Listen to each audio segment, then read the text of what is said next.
سلام، طاهری سفر هستم. با اخبار امروز دوشنبه 14 سپتامبر همراه شما. نورسولطان نظربایف رئیس جمهوری قزاقستان روز 14 سپتامبر با یک سفر رسمی وارد تاجیکستان شد و با رئیس جمهور امامعلی رحمان دیدار و ملاقات کرد. همکاری‌های دو جانبه به خصوص در عرصه‌های اقتصادی و همکاری در مسائل امنیتی از موضوعهای اساسی صحبت رئیسان جمهوری تاجیکستان و قزاقستان بوده است. نورسولطان نظربایف در نشست خبری بعد از ملاقات گفت دو کشور باید برای تامین امنیت در منطقه همکاری‌ها را بیشتر کنند. حادثه‌های آخری که هم روی دادند به دخالت خارجی نیستند. تاجیکستان کشور خط پیش جبهه است و از این رو خدمات انتظامی دو کشور برای تأمین امنیت همکاری زیج داشته باشند. نورسولطان نظربایف یک روز پیش از برگزاری نشست سران کشورهای عضو سازمان پیمان امنیتی دست جمعی به تاجیکستان آمد که قرار است این نشست روز 15 سپتامبر در دوشنبه صورت بگیرد. این نمایش در حال برگزار می شود که عملیات امنیتی به ضد گروه مسلح عبدالحلیم نظرزاده معاون سابق وزیر دفاع تاجیکستان در دره رامت ادامه دارد. و مقامات انتظامی تاجیکستان گفتند روز 13 سپتامبر سه عضو دیگری گروه مسلح عبدالحلیم نظرزاده معاون سابق وزیر دفاع را دستگیر کردند. وزارت امور داخلی روز 14 سپتامبر با نشر بیانیه گفت از این افراد یک اتومات کلاشنیکوف، تفنگچه مکاروف و مهمات دیگری جنگی مصادره شده است. با گفته وزارت از روز 4 سپتامبر تا کنون بیشتر از 100 عضو گروه عبدالحلیم نظرزاده معروف به نام حاجی حلیم را دستگیر کردند و کمش 20 نفر دیگرشان را کشتند. عین زمان دادستان نظامی تاجیکستان گفت که علیه 10 افسر سابق وزارت‌های دفاع و امور داخلی که به گروه نظرزاده پیوستند پرونده جنایی باز کردند. و مرکز شهر دوشنبه پایتخت تاجیکستان برعکس روزهای پیشین امروز به شور و غوغا و کم ماشین است، زیرا مقامات انتظامی حرکت نقلیات در راههای مرکزی را به دلایل تأمین امنیت ممنوع کردند.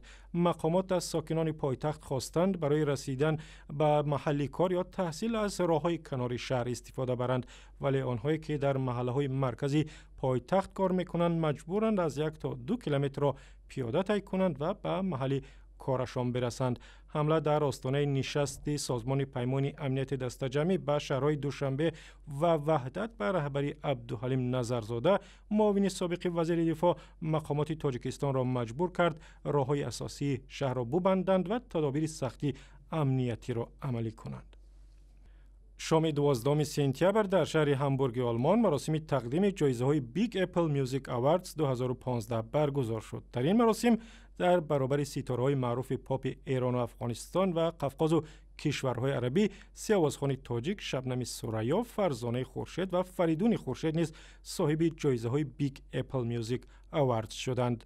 شبنم سوریا در این مراسم بهترین آوازخوان زن از تاجیکستان اعتراف شد و همکار ما میرزای سلیمپور بعد از این مراسم با شبنم سوریا صحبت کرد.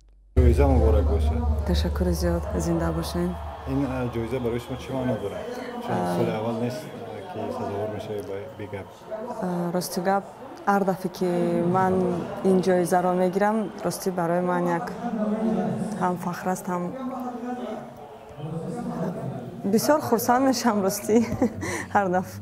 و اتفاقا امروز ما مشاهده کردیم که استقبال تالار نسبت به تمام ستاره‌ها از خودتان خیلی بلندتر و پرخروشتر بود. راستی گپ به حد ناس بود. راستی گپ بسیار خرسند شدم و راستی برای من دختر تاجیک یک فخر است که در دیگر دولت آمده برآمد کردن و اینقدر مخلص زیاد برای من یک فخر است. و شاید مخلصات در داخل تاجیکستان هم کم نباشن و شاید گله هم کنن که شبنم بیشتر در خارجه.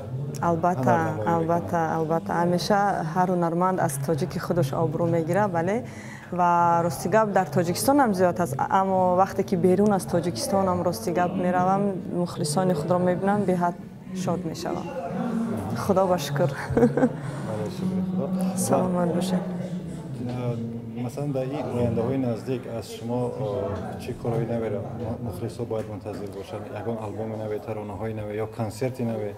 انشالله نصیب باشد و بخیر از پیش انشالله آلبوم های نو بسیار سرودها و آهنگای نو دارم. انشالله پیشکش مخلصان میشوند.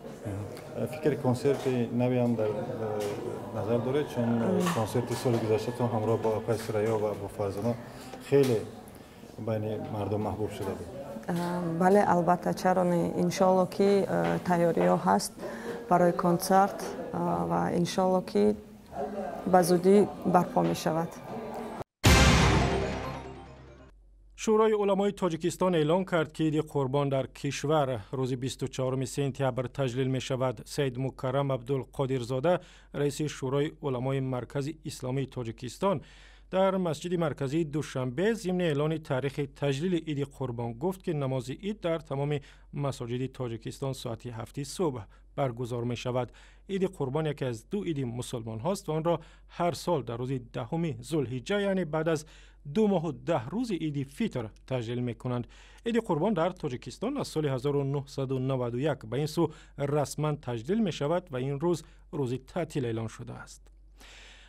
و اخباری از این هم بیشتر در وبسایت آزادی، در صفحه های ما در فیسبوک، توییتر و یوتیوب و هم صمیمه مخصوصی رادیو آزادی برای تلفن های همراه.